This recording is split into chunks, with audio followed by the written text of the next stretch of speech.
اعوذ باللہ من الشیطان الرجیم بسم اللہ الرحمن الرحیم۔ قرآن شریف ایک ایسا معجزہ ہے کہ نہ وہ اول مثل ہوا اور نہ آخر کبھی ہوگا۔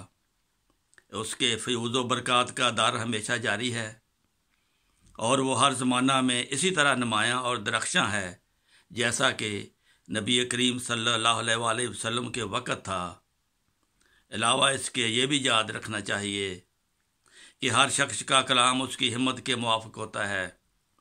جس قدر اس کی ہمت اور عزم اور مقاصد عالی ہوں گے اسی پایا کا وہ کلام ہوگا۔ سو وہی الہی میں بھی وہی رنگ ہوگا۔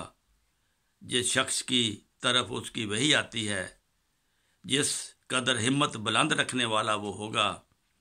اسی پایا کا کلام اسے ملے گا۔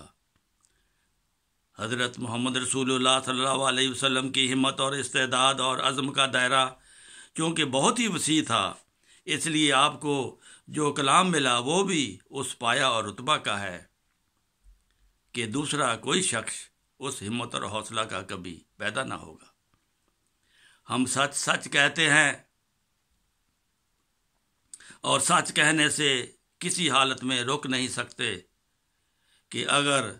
نبی کریم صلی اللہ علیہ وآلہ وسلم نہ آتے، قرآن شریف جس کی تاثیریں ہمارے ائمہ اور اکابر قدیم سے دیکھتے آئے اور آج ہم دیکھ رہے ہیں، نازل نہ ہوا ہوتا تو ہمارے لیے یہ امر بڑا مشکل ہوتا کہ جو ہم فقط بائبل کے دیکھنے سے یقینی طور پر شناخت کر سکتے کہ حضرت موسیٰ علیہ السلام اور حضرت عیسیٰ علیہ السلام دوسرے گزشتہ نبی فی الحقیقت اسی پاک اور مقدس جماعت میں سے ہیں جن کو خدا نے اپنے لطف خاص سے اپنی رسالت کے لیے چن لیا ہے۔ یہ ہم کو فرقان مجید کا احسان ماننا چاہیے جس نے اپنی روشنی ہر زمانے میں آپ دکھلائی اور پھر اس کامل روشنی سے گزشتہ نبیوں کی صداقتیں بھی ہم پر ظاہر کر دیں، اور یہ احسان فقط احسان ہم پر بلکہ آدم سے لے کر مسیح تک ان تمام نبیوں پر احسان ہے کہ جو قرآن شریف سے پہلے گزر چکے ہیں۔ آج روئے زمین پر سب الہامی کتابوں میں سے ایک فرقان مجید ہے کہ جس کا کلام الہی ہونا دلائل قطعیہ سے ثابت ہے، جس کے اصول نجات کے بالکل راستی اور وضع فطرتی پر مبنی ہے، جس کے عقائد ایسے کامل اور مستحکم ہیں جو براہین قویہ ان کی صداقت پر شاہد ناطق ہیں، جس کے احکام حق محض پر قائم ہیں، جس کی تعلیمات ہر ایک طرح کی امیزش شرک اور بدعت اور مخلوق پرستی سے بالکل پاک ہے، جس میں توحید اور تعظیم الہی اور کمالات حضرت عزت کے ظاہر کرنے کے لیے انتہا کا جوش ہے، جس میں خوبی ہے کہ سراسر وحدانیت جناب الہی سے بھرا ہوا ہے، یعنی توحید سے کسی طرح کا دبا، نقصان اور عیب اور نالائق صفات کا ذات پاک حضرت باری پر نہیں لگاتا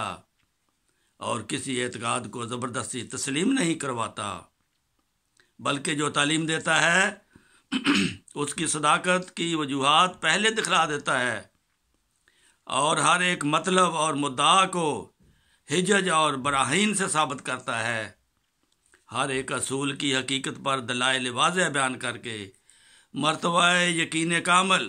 اور معرفت تام تک پہنچاتا ہے، اور جو خرابیاں اور ناپاکیاں اور خلل اور فساد لوگوں کے عقائد اور اعمال اور اقوال اور افعال میں پڑے ہوئے ہیں، ان تمام مفاسد کو روشن براہین سے دور کرتا ہے اور وہ تمام آداب سکھاتا ہے کہ جن کا جاننا انسان کو انسان بننے کے لیے نہایت ضروری ہے۔ ہر ایک فساد کی اسی زور سے مدافعت کرتا ہے جس زور سے وہ آج کل پھیلا ہوا ہے۔ اس کی تعلیم نہایت مستقیم اور قوی اور سلیم ہے، گویا حکام قدرتی کا ایک آئینہ ہے اور قانون فطرت کی ایک عکسی تصویر ہے، اور بینائی دل اور بصیرت قلبی کے لیے ایک آفتاب چشم افروز ہے۔ نور فرقان ہے جو سب نوروں سے اجلا نکلا، پاک وہ جس سے یہ انوار کا دریا نکلا۔ حق کی توحید کا مرجا ہی چلا تھا پودا، ناگہاں غیب سے یہ چشمہ اصفا نکلا۔ یا الہی تیرا فرقان ہے کہ ایک عالم ہے، جو ضروری تھا وہ سب اس میں مہیا نکلا۔ یہ کلام ہے قرآن شریف کے بارے میں حضرت مرزا غلام احمد قادیانی مسیح موعود و مہدی موعود علیہ السلام کا، جس نے ہمیں 1400 سال کے بعد دوبارہ قرآن شریف کی حقیقت واضح کی اور ہمیں اس کے معنی سمجھائے اور ہمیں راہ راست پر لائے۔ ہمیں ان کا شکر گزار ہونا چاہیے۔ اللہ تعالی ہم سب کو توفیق دے کہ ہم بھی مرزا غلام احمد قادیانی مسیح موعود مہدی موعود کے کلام سے فائدہ اٹھاتے رہیں۔